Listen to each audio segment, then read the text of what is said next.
अवधूत चिंतन श्री स्वामी समर्थ. नमस्कार स्वामी भक्तांनो. बऱ्याचशा स्वामी भक्तांना असा प्रश्न पडतो की आपण देवाची पूजा करीत असता देवाच्या डोक्यावरील फूल अचानक खाली पडतो, किंवा आपण देवाजवळ दिवा लावत असता दिवा अचानक विझला जातो, किंवा आपण दिवा लावताच दिव्याचा प्रकाश अचानक मोठा होतो. तर या गोष्टी तुमच्यासोबतही होतात का?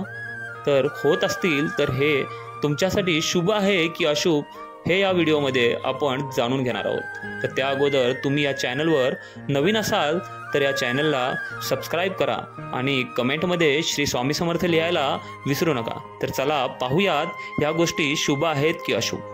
हिंदू धर्मात पूजेला खूप महत्त्व आहे. अनेक जण दररोज सकाळ संध्याकाळ घरी आपल्या देवतेची पूजा करतात. बऱ्याचदा आपण पाहतो की पूजा करताना एखादे फूल पडते किंवा दिवा विझतो.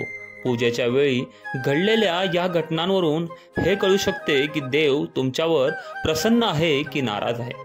काही शुभ संकेत चिन्ह आहेत जे दर्शवतात की देव तुमच्यावर प्रसन्न आहे, आणि आज आम्ही तुम्हाला या चिन्हांबद्दल सांगणार आहोत, ज्यामुळे तुमचा गैरसमज दूर होईल. पूजेच्या वेळी मूर्तीवरून फूल पडणे अनेक वेळा घडते, म्हणजे तुमची उपासना सफल झाली आणि देव तुमच्यावर प्रसन्न झाले, म्हणजे तुमची इच्छा पूर्ण होणार आहे. फूल पडणे खूप शुभ मानले जाते. याचा अर्थ असाही होतो की तुमच्या घरात सुख समृद्धी येणार आहे. हे फूल लाल कपड्यात बांधून आपल्या घराच्या तिजोरीत ठेवा. यामुळे तुमची तिजोरी कधीही रिकामी राहणार नाही. शास्त्रानुसार पूजेच्या वेळी घरात पाहुणे येणे एक देवाचे आशीर्वाद मानले जाते. यासोबतच त्या पाहुण्यांनी सोबत एखादी भेटवस्तू आणली तर समजून जा तुमची इच्छा नक्कीच पूर्ण होईल.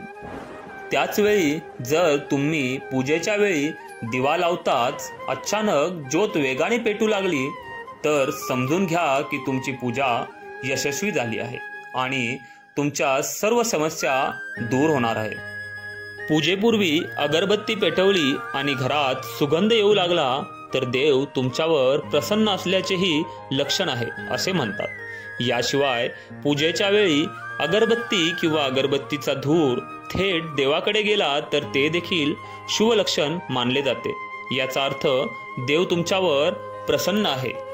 तर स्वामी भक्तांनो, ही व्हिडिओ जर तुम्हाला आवडली असेल तर कमेंटमध्ये श्री स्वामी समर्थ लिहायला विसरू नका आणि ही व्हिडिओ जास्तीत जास्त लोकांना शेअर करा. श्री स्वामी समर्थ.